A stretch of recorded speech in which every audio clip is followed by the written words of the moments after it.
Hello there, please subscribe and get the channel to 1K subscribers. Level 1. The local strongman. You control a village, maybe a small town. A few hundred people, a few thousand at most.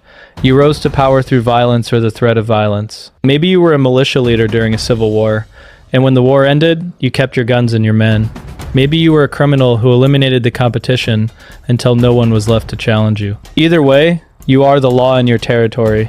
There is no police force except you. There is no court except you. When disputes arise, people come to you for judgment, and your word is final, because your men have the rifles. You extract tribute from everyone. The farmers give you a portion of their harvest. The merchants give you a cut of their sales. In exchange, you provide protection, or more accurately, you refrain from destroying them. It's a simple arrangement, ancient and brutal. You live better than anyone else in your territory. You have the best house, the best food, the best women. Your men are loyal because you feed them and pay them, and because the alternative is being on the other side of your displeasure. You've made examples of people who challenged you. Everyone remembers. Your power is absolute within your small domain, but fragile beyond it. A larger warlord could crush you. The national government, if there is one, could send troops. You survive by being too small to bother with, too remote to reach easily, too willing to cut deals when necessary. You're a parasite on a dying body, feeding where you can, moving when you must. This is not a path to greatness, but it's a path to survival, and sometimes that's enough. Level 2. The Warlord. You command a private army, perhaps a few thousand men, and you control a region. A province, a stretch of countryside, an area defined by mountains or rivers, or simply by how far your forces can reach. You are one of several powers in a country too weak to assert itself. Maybe the central government collapsed. Maybe it never really existed. Either way, you are the government in your territory, and you govern through force. Your army is not professional in the traditional sense. Many of your soldiers are boys with no other options, pressed into service or volunteering because you offer food and purpose. You have a core of veterans, hardened men who have been fighting since they were children themselves, men who know no other life. You arm them with whatever you can buy, steal, or capture. AK-47s mostly, maybe some heavier weapons if you can get them. You fight other warlords for territory, for resources, for control of smuggling routes or mining operations. You've learned that economics matters. Territory without value is just responsibility. You seek control of what generates money. Diamonds, gold, drugs, timber, anything that can be exported to buyers who don't ask questions. The money buys weapons. The weapons secure the territory. The territory generates more money. It's a cycle that feeds itself. You're not building a nation. You're running an enterprise. The enterprise just happens to have an army. Level 3. The Revolutionary. You were nobody once. A teacher, a lawyer, a mid-level officer, a student. You had ideas about how the country should be run, and those ideas were dangerous enough that you had to act on them or be destroyed by them. You gathered followers, quietly at first, then openly. You built a movement. You spoke of justice, equality, liberation from oppression. You meant some of it. You told yourself you meant all of it. The revolution succeeded. Maybe you overthrew a colonial power, maybe a corrupt monarchy, maybe a military junta that had outlived its usefulness. You are now the leader of a country, not because you inherited it or conquered it, but because you promised to remake it. The people believed you. They carried you to power on their shoulders. They gave you their trust, their hope, their lives. Now you face the revolutionary's dilemma. The skills that win revolutions are not the skills that run countries. You can inspire, but can you administer? You can destroy the old system, but can you build a new one? The problems of governance are not solved by speeches. The economy needs experts. The bureaucracy needs managers. The military needs to transition from insurgency to institution. You look around and realize that many of the competent people fled or were killed, or are sitting in your prisons. You have passion. You have legitimacy. You may not have the ability to deliver what you promised. Level 4. The Populist. You were elected, technically. There was a campaign, there were votes, there were results that were more or less accurate. But you didn't win by policy. You won by personality. You won by channeling the anger of people who felt ignored, by giving them an enemy to blame, by promising to tear down the elites who you said were keeping them down. Now you're in power, and the question is what you do with it. You start by rewarding your supporters. Government contracts go to your allies. Government jobs go to your relatives and the relatives of people who helped you rise. This is how politics works everywhere, but you do it openly, brazenly, making a virtue of loyalty over competence. Your supporters love it. They see their own power growing through yours. Your opponents call it corruption, but you call it democracy. The people voted for this. The people voted for you. You attack the institutions that might constrain you. The courts are filled with elitists who don't respect the will of the people. The press is the enemy of the people, spreading lies to undermine the people's champion. The opposition is illegitimate, traitors who want to betray the nation to foreign powers. You say these things so often that your supporters believe them. Some of them believe them already. You just gave voice to what they felt. You're not a dictator yet. There are still elections, still courts, still a constitution, but the constraints are loosening. Each crisis is an opportunity to claim more power. Each success is proof that you should have more. You're moving towards something, and you're not sure where it ends. Maybe you'll step aside when your term expires. Maybe you won't. Level 5, the military coup leader. You were a general, or maybe a colonel, when you decided that the civilians had failed. The economy was collapsing. The country was losing a war. Corruption was everywhere. Someone had to act. So you did. Tanks in the streets, soldiers at the television station, the president escorted from the palace at gunpoint, or fleeing ahead of the troops, or shot in a basement. Either way, he's gone and you're in charge. You promised the coup would be temporary. You said you were saving the country from chaos, that you would restore order and then return to civilian rule.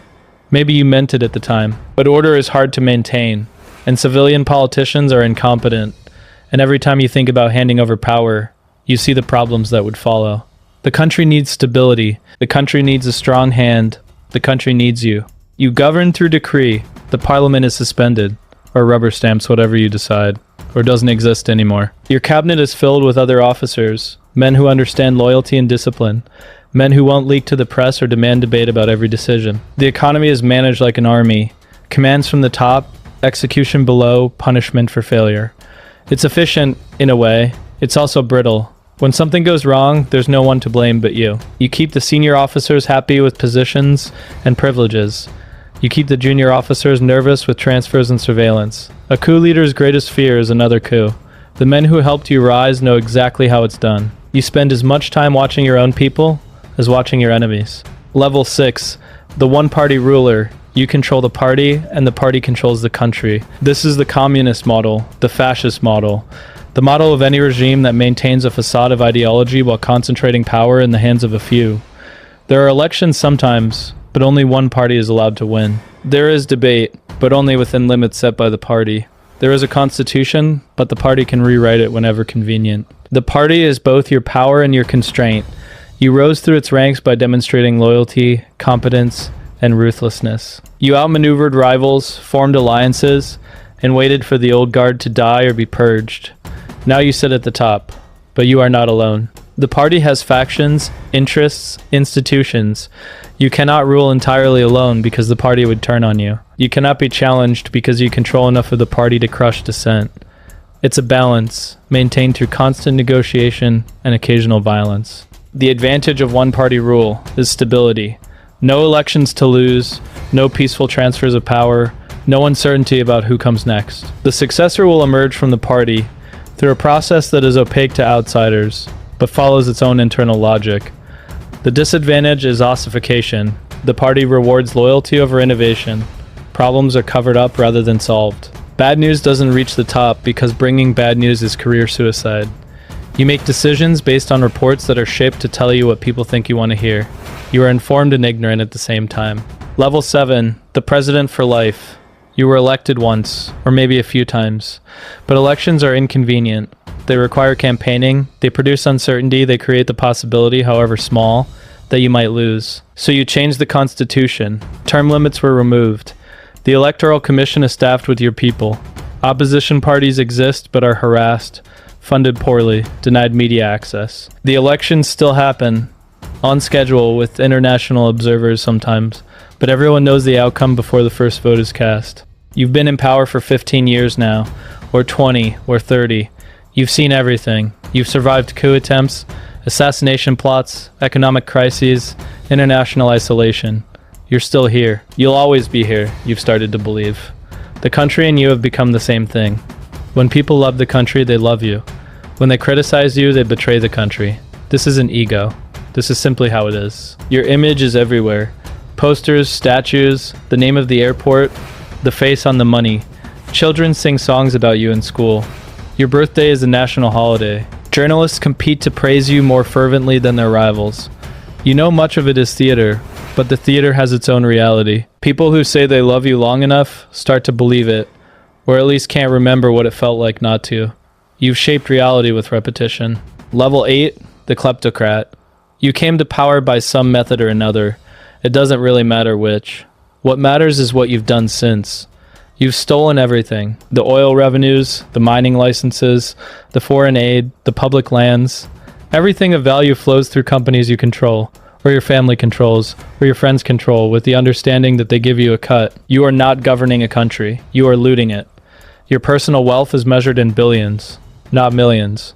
Billions. You have properties in London, apartments in New York, yachts registered in Malta, bank accounts in Switzerland. Your children were educated at the best universities in the West. Your wife wears jewelry that could feed your capital city for a year. This obscene wealth is visible, known, discussed openly in foreign newspapers. In your country, discussing it is dangerous. The journalist who investigated your family's holdings fell down a staircase. The activist who organized protests about corruption left the country one step ahead of arrest and never came back. You justify it when you bother to justify anything by saying that everyone steals. The difference between you and the small-time grafters is scale, not kind. At least you provide stability. At least the country functions, more or less. At least there's no civil war, no famine, no total collapse. You're a parasite, but a manageable one. The host survives, weakened but alive. It could be worse. You make sure people know it could be worse. Level 9, the totalitarian. You control not just the government, but the society. The economy is planned by the state, which means by you. The media is owned by the state, which means by you. The schools teach what you approve. The churches preach what you allow. There are no private spaces, no apolitical activities, no parts of life that are not in some way shaped by your will. This is total power. This is what all dictators dream of and few achieve. The apparatus is vast. Secret police who spy on citizens and each other. Informers in every workplace, every apartment building, every family. Files on everyone recording their statements, their associations, their suspected thoughts. The population lives in fear, but also in numbness. Fear becomes normal. Surveillance becomes invisible. People adjust. They learn what not to say, what not to think, what not to want. The totalitarian system doesn't just control bodies. It reshapes minds. The cost is enormous. Maintaining total control requires total resources.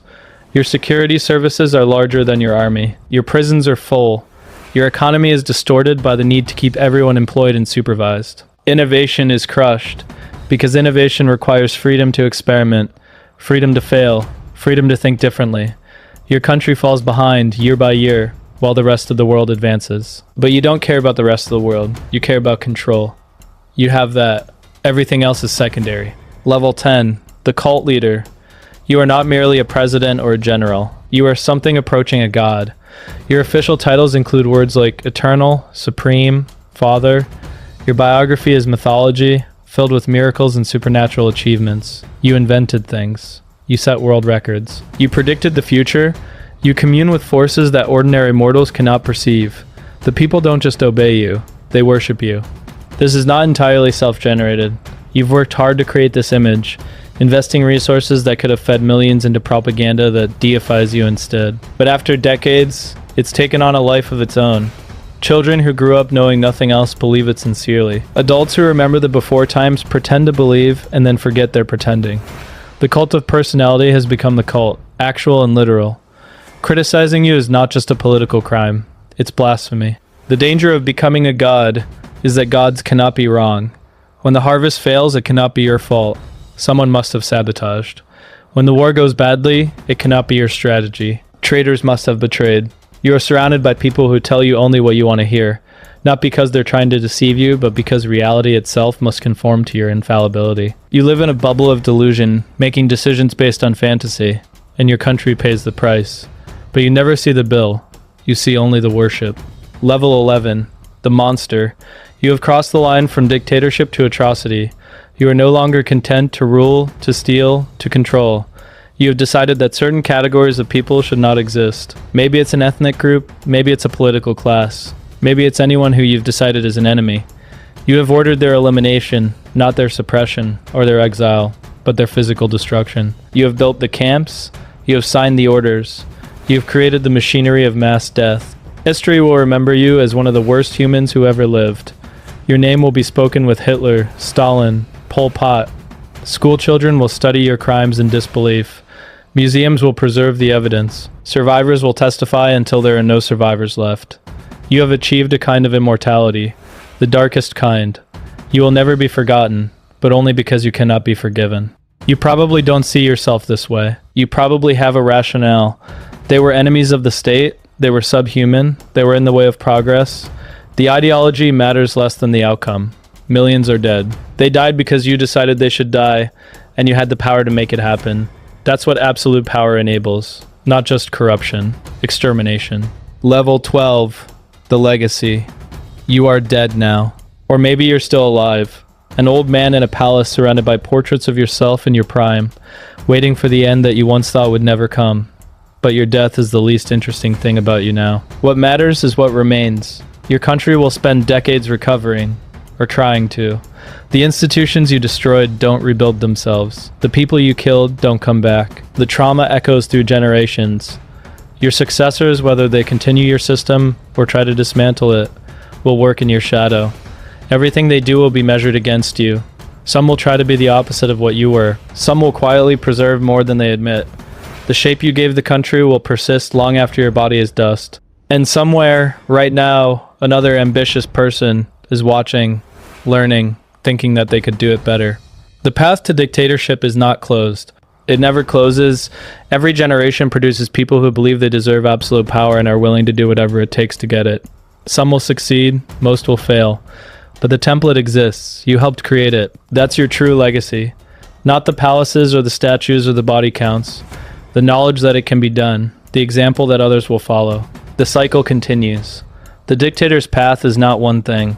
It's a ladder, and the rungs are made of different materials. Some climb by ideology, believing they're saving their people from enemies, real or imagined. Some climb by greed, caring only about wealth and the power to acquire more. Some climb by accident, swept up in events they set in motion but couldn't control. A few are genuinely monsters from the start, drawn to power because it enables their darkest impulses. But most start as something else. Teachers, officers, lawyers, true believers. They become what they become through choices, each one seeming reasonable at the time, each one making the next one easier. The first kill is hard, you remember it forever. The first opponent you had imprisoned, the first order you gave that ended a life, the first time you crossed a line you said you'd never cross. It keeps you up at night. You question yourself. You wonder if there was another way. But then the second is easier. The third is routine. By the 100th, you don't think about it at all. The human mind adapts to anything, even atrocity. Especially atrocity. The people who carry out your orders adapt too. They become functionaries of death, punching the clock, filling the quotas, going home to their families. This is how genocide happens. Not through demons, but through adaptation. Every dictator believes the rules don't apply to them. That's the core of it. The rules are for other people, for ordinary people, for people who lack vision or courage or destiny. You are different. You see what others cannot see. You can do what others cannot do. You have been chosen, by God or history or the people, to lead. The rules constrain the chosen. They prevent greatness. They must be broken, for the greater good, for the nation, for the future. This is what you tell yourself. This is what the people around you tell you, because telling you otherwise is dangerous. The end comes for all of them. Some die in bed, surrounded by family and servants, having escaped all consequences for a lifetime of crime. Some are overthrown, dragged from bunkers or palaces, executed by the people they oppressed or by rivals who want their seat. Some flee into exile, spending their remaining years in villas purchased with stolen money, writing memoirs that no one believes. Some are tried in international courts, sitting in glass boxes while lawyers recite their crimes, reduced from world historical figures to frail old men in headphones. None of them think they deserved it. None of them think they did anything wrong. The capacity for self-justification is infinite. But here's the truth, that dictators never understand. The power was never real, not in the way they thought.